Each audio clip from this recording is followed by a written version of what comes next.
साथियों नमस्कार। फटाफट सीरीज हमने शुरू की है जिसमें बहुत ही कम समय में हिंदी साहित्य की कुछ महत्वपूर्ण पारिभाषिक शब्दावलियों को मैं आपके सामने प्रस्तुत करूंगा। TGT, PGT, UG NET, KVS, NBS, LT grade, GIC प्रवक्ता, असिस्टेंट प्रोफेसर किन्हीं भी कक्षाओं में अगर आप प्रवेश लेना चाहते हैं तो आप हमें व्हाट्सएप करके एडमिशन ले सकते हैं। हमारा नंबर है 9628959237। साथियों आज हम चर्चा करने वाले हैं अकहानी पर। शॉर्ट में पहले कहानी को समझ लेते हैं, फिर कुछ तथ्यों के द्वारा मैं आपको अवगत कराऊंगा। दरअसल हम जब कहानी की बात करते हैं तो इसका अंग्रेजी में नाम भी सूझता है जिसे हम एंटी स्टोरी के नाम से जानते हैं। और कहानी नई कहानी के बाद की स्थिति है और इसके जो पुरस्कर्ता हैं वो गंगा प्रसाद विमल है। कहानी को गंगा प्रसाद विमल से जोड़कर कैसे याद करेंगे कि कोई व्यक्ति है जिसके ऊपर अकर्ता का आरोप लग गया, किसी में भी अ उपसर्ग लग जाता है तो विलोम हो जाता है। तो यहां पर अकर्ता यानी कि अकहानी, मतलब एक ट्रिक बता रहा हूं, तो अकहानी का आरोप किसी के ऊपर लग गया तो उसको पवित्र होने के लिए कहां जाना पड़ेगा? गंगा में जाना पड़ेगा। तो कैसे याद हो जाएगा? अकहानी आंदोलन गंगा प्रसाद विमल के द्वारा चलाया गया। ये फ्रांस के एंटी स्टोरी मूवमेंट से प्रभावित है और एक दर्शन आया जिसका नाम अस्तित्ववादी दर्शन से भी प्रभावित है। कहानी को समझने के लिए, नई कहानी को समझने के लिए हिंदी साहित्य की कई पारिभाषिक शब्दावलियों से होकर आपको गुजरना पड़ेगा। तो वो कई पारिभाषिक शब्दावलियों का प्रयोग मैं आज इस वीडियो में करूंगा, जिन पारिभाषिक शब्दावलियों को आगे चल के मैं आपको बताऊंगा अभी कई वीडियो के अंतर्गत। तो साथियों अकहानी आंदोलन जो चला उसमें गुप्त बातों पर अधिक बात हुई और नई कहानी का जो भोगा हुआ यथार्थ था उस पर बात हुई। खास करके जो जीवन में गुप्त पहलू थे, खास करके अगर हम कमलेश्वर की बात करें तो उन्होंने लिखा अय्यास प्रेतों की क्रांति। अय्यास प्रेत कहा उन्होंने कि जो कहानी आंदोलन में कहानियां लिख रहे हैं। कहानी कविता भी काफी कुछ ऐसे ही रही और उन्होंने यहां तक कह दिया कि जो ये अकहानी है वो जांघों के जंगल में फंस कर रह गई है। कई कहानीकारों का भी उल्लेख हम करेंगे, जैसे एक कहानी है आइसबर्ग। कमेंट करके बताइएगा कि ये कहानी किसकी है। कुछ चीजें मैंने आपके लिए यहां पर नोट कर रखी हैं जिससे आपको इस कहानी के मूवमेंट को, स्टोरी मूवमेंट को समझने में आसानी होगी और जल्दी भी होगी। चलिए शुरू करते हैं। नई कहानी के भोगे हुए यथार्थ अनुभव की प्रामाणिकता और प्रतिबद्धता जैसे खोखले नारों के खिलाफ एक सशक्त कार्यवाही है अकहानी आंदोलन। फ्रांस की एंटी स्टोरी और अस्तित्ववादी चिंतक सार्थ और कामू के सिद्धांतों पर यह कहानी खरी बैठती है। इसमें नकार और अस्वीकार का दर्शन देखने के लिए मिलता है। कहानी में क्या मुख्य चीजें मिलती हैं? तो इसमें अजनबीपन है, एक शब्दावली है जो अगले वीडियो में आपको मैं बताऊंगा कि अजनबीपन क्या होता है।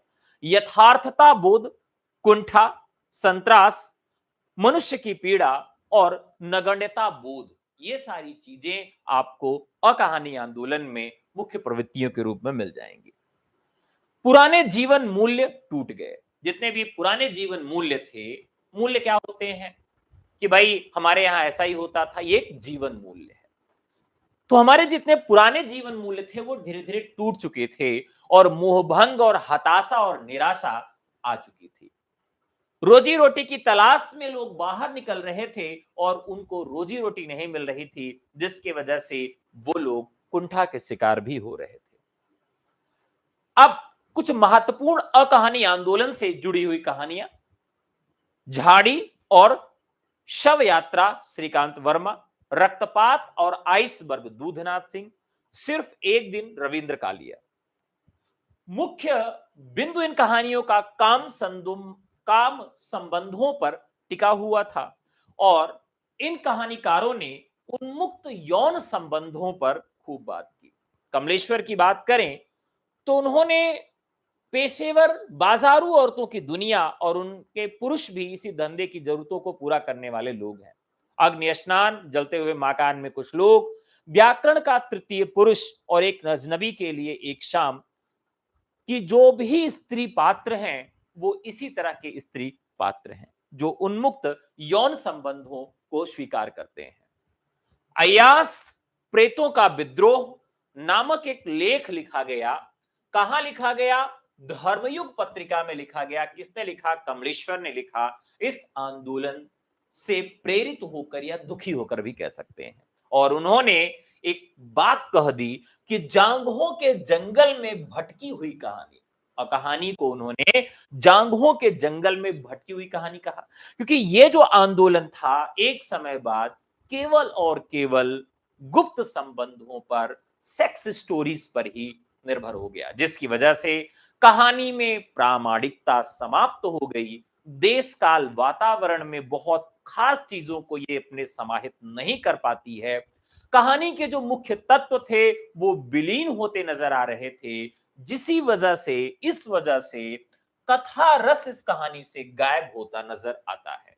ये इस कहानी में जो भी ब्यौरे दिखाए गए हैं वो असत्य हैं। कहानी में सूक्ष्मता को बल मिलता है, और इन सब का प्रभाव ये पड़ा कि ये कहानी उत्तरोत्तर जटिल दुर्बोध होती गई, और एक समय ऐसा आया कि इस कहानी से कथा रस ही गायब होता चला गया।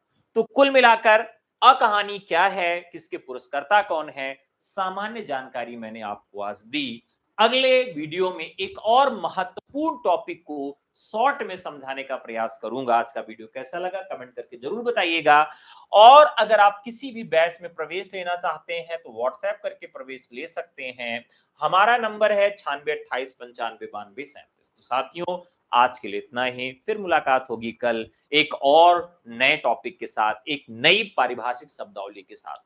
और इस तरह से लगभग 50 से 60 वीडियो आपको निःशुल्क मिलने वाले हैं पारिभाषिक शब्दावलियों से संबंधित। तो आज के लिए इतना ही। बहुत बहुत धन्यवाद। नमस्कार। जय हिंद।